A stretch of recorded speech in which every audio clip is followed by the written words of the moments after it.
اټول حال روزو ایموڅ حکومت سره جنگ نه ده مونږ د ریاست بچیو ریاست مودا د سنی قوم مخکې هم قرباني ورکړې ده بیا هم ورکوي مونږ نه فوج سره جنگ ده نه څه مونږ ایڈمنسټریشن سره جنگ ده ایمو جنگ ده توري سره توري والا ظلم کړه ده خپل مظلوم یم د مظلومیت زه ټولې دنیا ته ښیم په دې شپې مرته ناست یو اندورای کې در نه جری ده که وبي که کرفیو وي که هر څه وي موږ خپل مظلومیت ته ناست یو بهر وسلې بهر توپکه چونکې موږ جنګ حکومت سره نه ده زه دا ټول قوم ته یم اهل سنت ته یم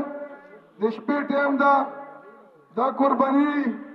موږ په قرآن مجید ورکوو دا قرباني موږ په عزت ورکوو دا قرباني موږ په خاورې ورکوو ویلې صلی تعالی په قرآن کې فرمایي چې مسلمانه په درو شیانو باندې څه قرباني ورکا که مړ شوې شهید به وي که غازي شوې نو ټاپ درجه غازي به وي اول قرآن عقیده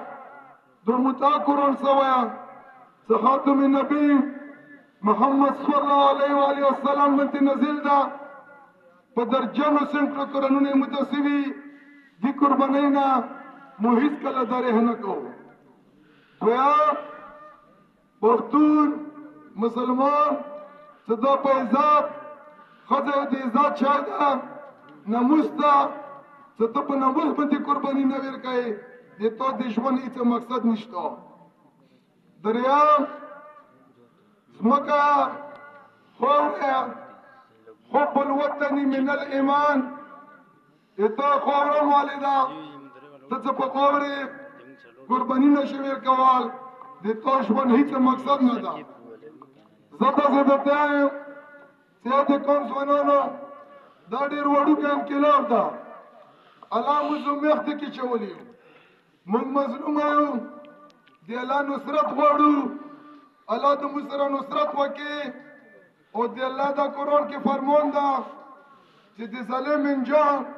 په دې دنیا ده په دغه شپې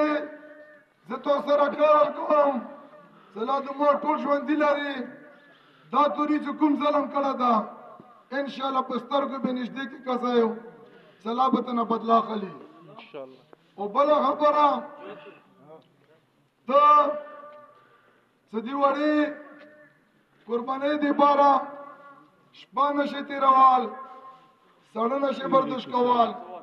دینه په غاړ پټین کې لګونه تاریخ کې تیر دي تاسو د صحابه تاریخ پکسه 313 والا وکسه عمر فاروق سے والا وکسه او تاسو د عمر مختار تاریخ وکسه او تاسو بیا د افغانستان ته نټور غلي و 52 ملکونه او یو معمولی مجاهد چې توپک نه جهاد شروع کو نن هر څه د حال اصلون دي نمو غیر کومه پوتیزیا کومه